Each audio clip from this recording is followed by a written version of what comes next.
Hello and welcome to another episode of MGTOW Health. Today we will be covering dicks, cocks, dongs, fire hoses, fun sticks, Johnsons, little bobs, mayo shooting hot dog guns, meat popsicles, one-eyed snakes, schlongs, purple-headed yogurt fingers, wanks, tube steaks, trouser snakes, wee-wees, and yogurt guns. Yep, today we will be talking about penises and subsequently we will be talking about penis health. This video is a request from a subscriber who asked me to give my own advice regarding this issue, following an article in Shedding of the Ego. That article was actually a repost from lifehacker.com. Both articles are of course linked in the description. There is some good and sound advice there, so go and read them, you skinflutes. Anyway, I will talk about circumcised and uncircumcised penises here. There might be slightly more about uncircumcised penises because there are more conditions associated with them, and also because people generally in the USA are not as familiar with that type of single-barreled pump-action bollocks. I'm not making any of this shit up. I'm gonna leave a link to the website that actually gives all these names. The penis is an organ comprised of the shaft and the head. There is also foreskin attached to the head via the frenulum to the bottom of the head, unless it has been removed via medical or religious procedure that the majority of you have never consented for because of reasons. The penis is flaccid most of the day and gets erected during arousal.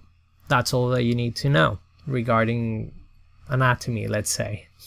Nerves, blood supply, etc. are all unnecessary for the purposes of this video.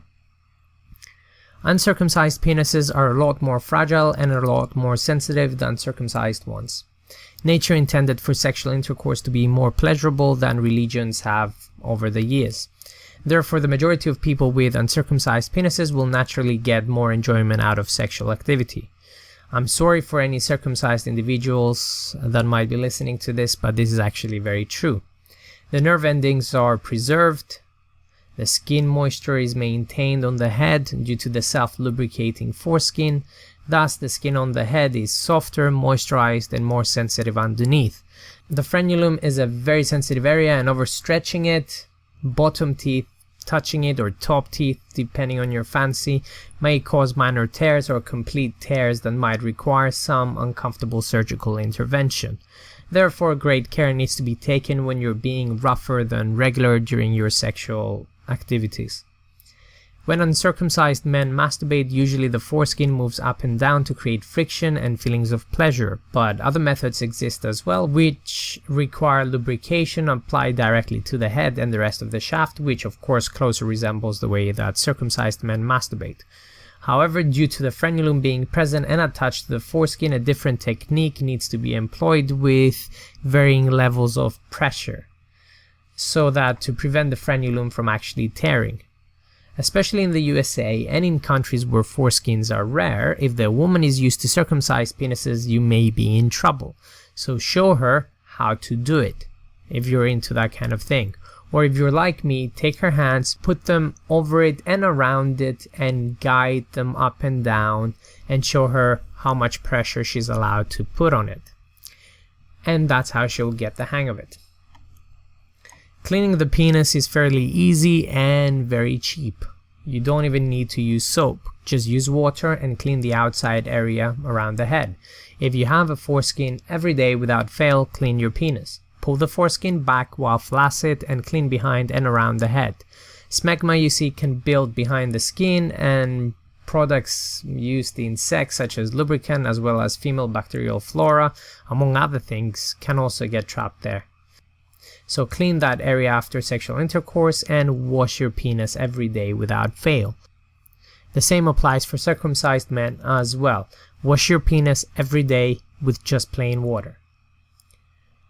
Foreskin following birth is tight and will not be retractable. This naturally becomes looser from birth to around the ages of 6 or 7.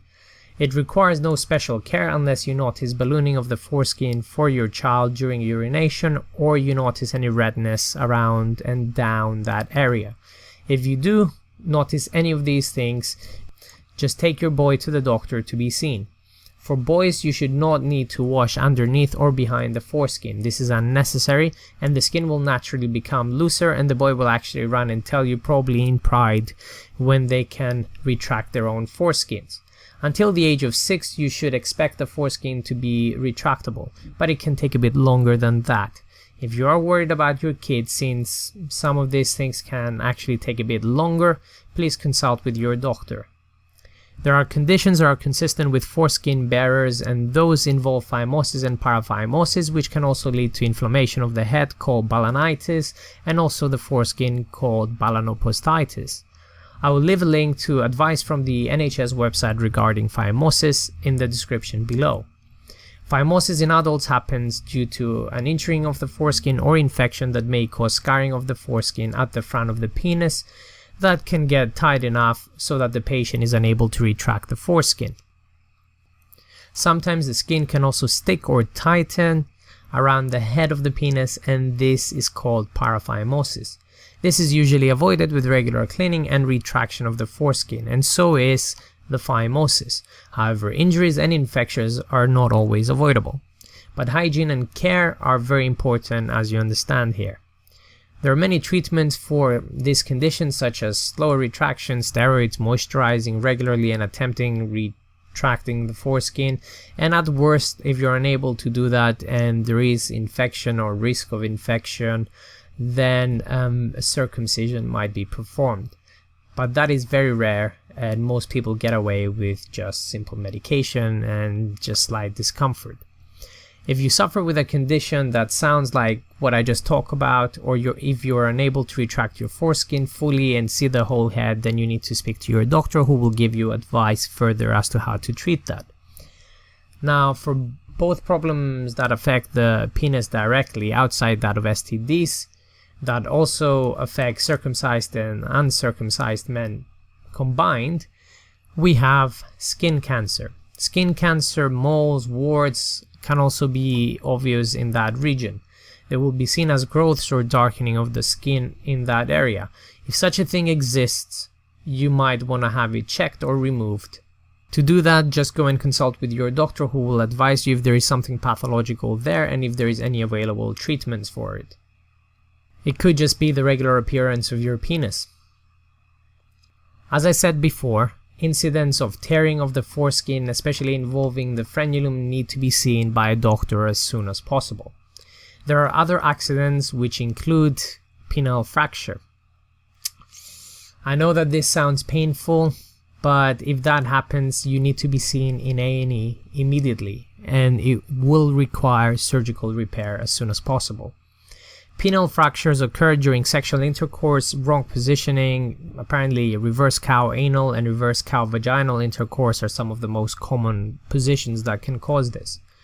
If you feel your penis is bending irregularly or the wrong way or against its natural curvature, stop having sex and change positions. That's my advice. If, however, for any reason something goes wrong and then you hear a crack and then you instantly lose your erection, cry in pain, and you see a bruise forming around your penis, you need to call an ambulance and make your way immediately to the emergency department of your local hospital, as you have fractured your penis. Another condition which is slightly embarrassing is that of prolonged erection, which can also cause a bit of concern. A prolonged erection, which is otherwise called priapism, is an erection which occurs for over 4 hours. If masturbation, running, gentle exercise, or warm bath don't get your erection to disappear by those 4 hours, you need to go to A&E. Treatment could be pharmaceutical with some medications, but it could also mean a needle to drain the blood directly, which I know sounds awful, but if you don't do that, the lasting effects of it might be a necrotic penis. That means that blood does not circulate, the cells don't get oxygenated, and the penis dies. So trust me, you need to go and see your doctor if you suffer from anything like that. Right. On that bombshell, let me reiterate a couple of things. The penis does not require any special care, just cleaning with simple water and no soap should suffice. For uncircumcised men, retract the foreskin and clean with water around the head. That should be enough to maintain a happy penis. Thank you for listening.